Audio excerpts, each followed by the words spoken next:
Alors, Afghanistan, la lutte contre les talibans perd-elle du terrain et la communauté internationale va-t-elle envoyer des renforts? C'est la question que nous allons poser à nos deux invités. L'un d'eux particulièrement informé puisqu'il s'agit de son Excellence Dr Assad Omer, ambassadeur à Paris de la République islamique d'Afghanistan. Et vous êtes aujourd'hui en face de Pierre Hilard. Bonjour, Monsieur Hilard, professeur en relations internationales à l'École supérieure de commerce extérieur, le SCE, et auteur de la marche irrésistible du nouvel ordre mondial. Alors à tous deux, vraiment première question. Et nous accueillons Tanguy. Tanguy, bonsoir. Oui, bonsoir Laurent. Bonsoir. Oui, bonsoir Pierre Hilard. Oui, mais d'abord je voulais vous remercier pour votre énorme investissement. J'ai été acheteur depuis pratiquement 1 an, 2 ans de 2 de vos ouvrages, La décomposition des nations européennes et la marche irrésistible du nouvel ordre mondial. Merci. Et j'avoue que j'ai vraiment vu une analyse géopolitique très conséquente, notamment sur la régionalisation, sur l'avancée du Moyen-Orient, enfin avec la recomposition des frontières au Moyen-Orient, etc. Et c'est criant de vérité. J'ai vu aussi les textes de référence jusqu'au discours de Jacques Chirac sur le nouvel ordre mondial aussi, que j'ai retrouvé sur le site de l'Élysée. Ah oui, le site, oui. Tout est vraiment, je veux dire, décrit avec précision et je pense qu'il ne peut absolument pas contredire tout ce qui est écrit. Ah, c'est officiel. Je trouve ça absolument super votre travail, voilà. Merci. Et oui, une petite réponse pour une des auditrices à propos de l'IESH, oui c'était ça. Donc vous serez SH, oui, voilà. Des sciences humaines, l'Institut d'études des sciences humaines, voilà, c'est ça. Oui. Ils ont un site internet et l'invitation est sur leur site internet. J'avais inversé. Voilà, c'est ça, donc on retrouve ça sur Google. Oui, donc sinon je voulais donc pour réagir à toute cette évolution sur le nouvel ordre mondial, oui, on voit de plus en plus dans la presse, même dans les journaux gratuits, renaissance d'un nouvel ordre mondial, etc. J'ai l'impression aussi que, je ne sais pas si c'est lié à mon entourage uniquement, mais que les gens sont de plus en plus conscientisés. Plus je parle, plus les gens commencent à me parler de la même chose, de ce dont vous parlez aussi, notamment sur la crise économique, mais l'envers du décor, ce qu'on nous cache dans la presse officielle. On l'a vu aussi pour les vaccins, il y a eu un refus massif de la population. Je pense pas que ce soit lié à une peur, je pense que les gens se documentent petit à petit et s'informent. Vous pensez pas qu'il pourrait y avoir un sursaut mondial, et justement si un maximum de la population mondiale refuse cette évolution, ne pensez pas que finalement tout leur système s'effondre ou qu'ils n'amusent qu'eux-mêmes finalement, que nos élites finissent finalement par disparaître finissent par disparaître un sursaut, sans que le peuple... Un sursaut. C'est ce que je disais, l'instinct de survie. Il y a quelque chose, c'est ça quand même qui me frappe aussi, c'est que beaucoup de personnes, sans être versées dans le sujet, sentent, flairent qu'il y a quelque chose qui cloche. Et un exemple, vous parliez des vaccins. Un vaccin, officiellement, le vaccin, il est valable pour tout le monde. Et puis en Allemagne, vous avez eu, il y a quelques mois de ça, un petit problème, entre guillemets, puisque le vaccin qui devait donc être donné à la population, il a été précisé que le vaccin qui serait donc le vaccin contre la grippe H1N1, ce serait pas le même pour le gouvernement allemand et les militaires allemands. Alors là, c'est là où on vous dit, les gens réagissent, se disent, attendez, la grippe c'est valable pour tout le monde, qu'on soit chancelier, qu'on soit monsieur, madame de tout le monde. Le fait d'attribuer un vaccin différent au gouvernement allemand et aux militaires, comme par hasard, on se dit, il y a un os dans le pâté. Et donc, sans être versé dans les connaissances scientifiques, et ce n'est pas ma partie, tout de suite on se dit, ça cloche leur truc, c'est pas possible, qu'est-ce que c'est que ce truc? Voilà, donc, il y a plein d'éléments, en fait, il y a plein d'événements qui montrent quelque chose qui cloche, et puis il y a l'instinct de survie. Ça, j'y crois beaucoup. Est-ce que ça a été médiatisé? Parce que je regarde de moins en moins la télévision et je relève donc des dépêches sur Google ou sur aussi, j'écoute aussi les chroniques de Pierre Jovanovic, qui sont excellentes.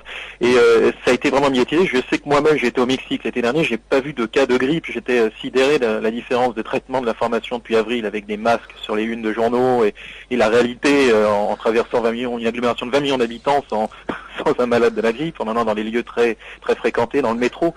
Oui, je ne sais pas s'il y a suffisamment d'informations dans la presse généraliste. Vous pensez que c'est... Que la presse informe de détails. Non. C'est vrai pour tout. La presse actuelle, sauf Eurosurprise, ne vous fournit pas d'informations intéressantes. Il faut en fait aller sur les sites officiels des instances européennes, des instances onusiennes, de l'OMS, etc., pour avoir des informations officielles, mais qui ne seront pas divulguées dans les médias officiels. Vous citez un exemple qui ne concerne pas le domaine de la santé, qui m'avait... Enfin, j'ai beau avoir l'habitude, mais quand même, ça m'avait sidéré.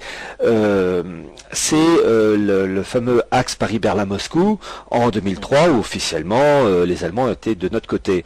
Et puis, un an plus tard, c'était le 27 février 2004, le chancelier Schröder s'est rendu à Washington et il a signé avec Bush un document intitulé Alliance germano-américaine pour le XXIe siècle. Ça fait la une des journaux allemands, c'était sur des journaux allemands et américains, entre autres pour les journaux américains, c'était sur le Herald Tribune que j'ai conservé à titre de pièce d'archive. Le texte de cette déclaration de cette alliance germano-américaine était sur le site du gouvernement allemand, sur le site de la Maison Blanche. À ma connaissance, il n'y a pas eu un mot dans la presse française. Et c'est absolument sidérant de voir un événement de première importance qui n'a pas été divulgué dans la presse française. Voilà. Ou alors quand c'est divulgué, c'est vraiment noyé dans une telle masse d'informations que les gens sont incapables d'en Voilà. Mais moi je vous dirais, à titre personnel, je l'ai pas vu. Hein. Alors si ça a été dit vraiment en pointillé, mais c'est sidérant. Alors que sur les Herald Tribune, c'était en première page et en grand titre, les raisons de la réconciliation germano-américaine. C'était ça le titre. Voilà, et c'était sous la plume de John Vinocourt, un grand journaliste américain. J'essaye aussi donc de mon côté, à petite échelle, dans mon entourage, je suis amené à avoir pas mal de personnes, de conscientiser aussi, en ayant toujours aussi un peu comme dans votre démarche, j'aime bien être factuel aussi, de relever par exemple l'article 541.3, donc fait par Giscard en 73, sur la réforme du code monétaire et financier et l'endettement, comme l'article 104 de Maastricht, etc. 104 et 123 maintenant pour Lisbonne, je crois, c'est 123. C'est bien ça, oui. Ouais. Si relevé que la peine de mort a été réinstaurée au niveau de l'Union européenne, on a on tombe de haut et on le voit sur les sites officiels, vous voyez, vous avez raison, c'est le seul moyen qu'on a de s'informer. Et quand on en parle autour de nous, c'est pas évident au début. Les gens, c'est pas possible. Les gens sont tellement bercés depuis des générations, enfin depuis des dizaines d'années, par des sujets bébêtes, gnangnang, que tout d'un coup, quand on leur balance une information, même s'appuyant sur des faits authentiques, ils n'arrivent pas à franchir le pas. Voilà, parce que les sont des victimes, hein. Il faudra attendre effectivement que le frigo soit vide et soit devant un mur énorme pour que... Voilà, qu'est-ce qu'on mange ce soir? Il n'y a plus rien. Là, les problèmes commencent. Je pense qu'il faut anticiper au mieux, comme vous le faites, et conscientiser donc un maximum de personnes qui, quand elles seront vraiment devant le mur, auront quand même eu un minimum d'informations pour avancer ensuite. Voilà, il faut espérer cela. Parfait. Je vous remercie en tout cas pour d'avoir participé à cette émission et votre travail. Et puis peut-être au 16, je pense venir avec d'autres personnes qui vous découvriront. D'accord, écoutez, merci monsieur de votre soutien et puis au plaisir de vous voir le 16 janvier prochain. Avec plaisir aussi. Bonne soirée. Merci. Bonsoir. Et j'avais deux questions sinon, deux dernières questions.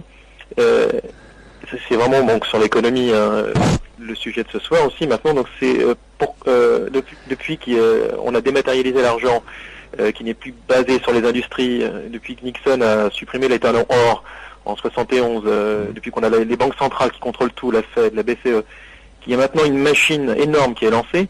Est-ce que vous pensez que ceux qui l'ont lancée la maîtrisent? Je pense que nos politiques, à leur échelle, sont de simples exécutants, ils sont peut-être pris à leur propre piège. Et est-ce qu'ils peuvent encore la contrôler?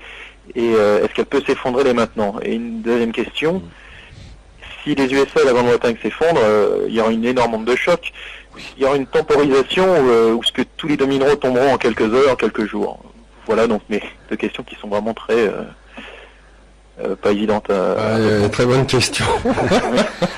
En concerne votre deuxième question, vous avez eu, c'est ça qui est intéressant, un article, je vous ai parlé du CFR, le fameux Council on Foreign Relations, où s'élabore la politique étrangère américaine.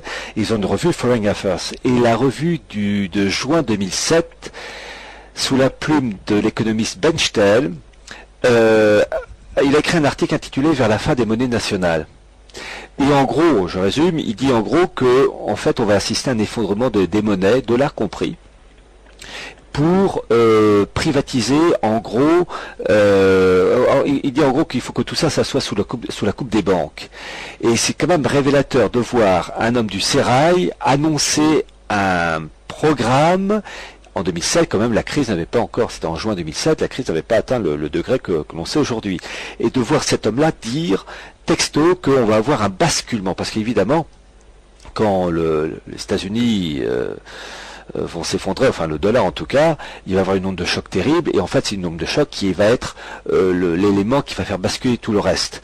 Bon, donc en fait ils ont besoin de la bombe atomique monétaire pour muter vers l'ordre supérieur monétaire, monnaie mondiale, monnaie continentale, et puis pour l'Amérique du Nord, une nouvelle monnaie, améro, dollar américain ou un autre nom. Et encore, je tiens juste à rajouter, je reprends les propos approximatifs du patron de Visa, qui disait qu'en 2012, il n'y aura plus de monnaie papier, où étalon tout sera qu'électronique, l'argent sera électronique. Donc je ne sais pas dans quelle mesure, finalement, quand je vois Medvedev présenter cette monnaie mondiale, prototype, dans quelle mesure cela pourrait réellement prendre consistance si effectivement cette onde de choc dont vous parlez, cette bombe atomique financière, économique, pourrait justement justifier le fait que, bon, vu les catastrophes, on va faire en sorte de passer à l'électronique et uniquement à la carte à puce. Cette pièce était symbolique, celle qui était donc montrée par Medvedev. C'est plus une image. Quand on sait qu'il y a 95% de la monnaie qui est scripturale électronique dès aujourd'hui, et que le reste, la monnaie qu'on a dans nos poches est dérisoire, donc voilà, c'est plus une symbolique. Tout est déjà presque, je dis bien, dématérialisé. Et voilà, le tout c'est de savoir quand, et ça, l'avenir nous le dira. Il n'y a plus qu'à attendre et observer, et écouter aussi les chroniques de Pierre tous les mercredis notamment. Ouais. Et donc ça c'était la deuxième question. Oui, et la première c'était... Alors la première, je parlais tout simplement de, maintenant qu'on a tout dématérialisé, qu'il n'y a plus d'industrie pour justifier la valeur d'une monnaie, qu'on travaille uniquement dans la création monétaire par la dette, et que ce soit les particuliers avec des organismes de crédit ou nos États, les entreprises publiques, SNCF, je sais pas, la Poste, tout fonctionne avec un système de dette. Maintenant que toute cette machine est lancée, donc je demandais est-ce que les initiateurs de cette machine peuvent encore la contrôler, et est-ce qu'elle peut s'effondrer vraiment maintenant sans qu'il y ait gare? Vous savez l'expression la perfection n'est pas de ce monde, et même pour ces gens-là c'est valable. Ils ne maîtrisent pas tout, ils maîtrisent à un certain degré, mais à un moment donné, bien des choses peuvent leur échapper des mains, et ça va leur échapper des mains, parce que c'est Babel qui se construit, mais à un moment donné il y a la brique en trop qui fait que le système va vaciller et s'écrouler, parce que il n'est pas possible qu'un ordre aussi pervers, tordu, puisse avoir le dernier mot. Je ne peux pas y croire, c'est pas possible. Le problème c'est que lorsque ça va s'écrouler, il y aura des innocents qui vont tomber avec. Voilà. Donc en fait ça va s'écrouler à un moment donné. Oui, ça c'est. Et c'est pour ça que je reviens sur la question qu'avait posée Gigi tout à l'heure à Pierre, et qui ressemble un peu à la tienne, Tanguy. La question qui se pose, c'est sur les fameuses libertés individuelles, où on a le sentiment que tout s'accélère en ce moment, où toutes les libertés individuelles, eh bien, on le voit notamment avec Obama, avec le fameux terroriste du Yémen, et tout ce qui est mis en place, notamment avec Adopi ou que sais-je encore, comme s'il y avait urgence à tout verrouiller au niveau des libertés individuelles pour le cas où cette fameuse bombe financière éclatera, eh bien qu'on puisse avoir la mainmise sur les différents peuples, que ce soit américain avec le fameux je confonds avec le Patriot Act. Oui, le Patriot Act, mais aussi toute une série de documents comme le John Warner Act, et il y a d'autres, l'état d'urgence. Je sais plus. Loi martiale. Loi martiale, voilà. Loi martiale. Et dans ce sens-là, cette urgence montre qu'il ne maîtrise pas tout dans une certaine mesure, et de surcroît, c'est humain. Et de surcroît, peut-être, on peut extrapoler, mais la grippe ou la pandémie était une très bonne excuse justement pour maintenir chacun chez soi, éviter de sortir, pour avoir pas de la contamination. Et là, malheureusement, c'est tombé à l'eau. Donc, effectivement, d'ailleurs, dans le cadre de cette pandémie, j'avais lu, c'est pas officiel, mais dans quelques articles de presse, que le syndicat de la magistrature disait que le gouvernement prévoyait modifier le fonctionnement des tribunaux de façon presque dictatoriale en cas de vraie pandémie. Il y avait déjà des bases un peu, mais j'ai l'impression qu'ils reculent parce qu'ils se rendent compte que si la masse est au courant avant l'effondrement de ce qui se passe, il faut mieux lever le pied et arrêter de se resserrer trop l'étau en ce moment. Et on l'a bien senti finalement, l'épisode de la grippe a fini en autre boudin, en parlant un peu vulgairement, mais et je ne sais pas jusqu'où ils avancent petit à petit, mais j'ai l'impression que les gens se rendent compte aussi de la prolifération des caméras. J'ai même vu sur des bandes d'asphalte dissimuler des détecteurs de comptage de vélos. Je parlais à des employés municipaux de la ville de Lyon et impressionnant ça aussi. Traçabilité en plus des cartes, des passes sans contact, etc. Bon, on voit bien que ça avance, mais les gens s'aperçoivent de tout ça petit à petit. Hein. C'est pourquoi ils doivent se dépêcher. Voilà, et c'est ça, en fait, c'est une course contre la montre. Ils se rendent compte qu'ils doivent maintenir la vitesse, voire même l'accélérer pour avoir le dernier mot. Sinon, ils se font doubler. Et... Donc, en fait, on est dans les tout derniers moments. Je vais vous dire, en fait, on est dans la décennie 2010-2020, c'est là où tout va se jouer, à mon avis. On est dans la zone où ils gagnent ou on gagne. Voilà. À peu près, à 10 ans près. Hein. C'est sûr. Oui, c'est encore vague, mais bon, l'avenir le dira en tout cas. Ouais. Bien, merci pour ces réponses en tout cas, Pierre. Merci. Merci Tanguy. Merci Laurent pour d'avoir tenu aussi longtemps, si ça fait déjà 6 heures. Ouais, c'est un plaisir avec un partenaire comme Pierre, un nouveau Pierre, un autre Pierre. Oui. Finalement, les Pierres, ils sont bons, hein, les Pierres. C'est Pierre. Merci Tanguy. Pas la Pierre. Merci. Au revoir Tanguy. Eh bien, bonne soirée, merci. Merci.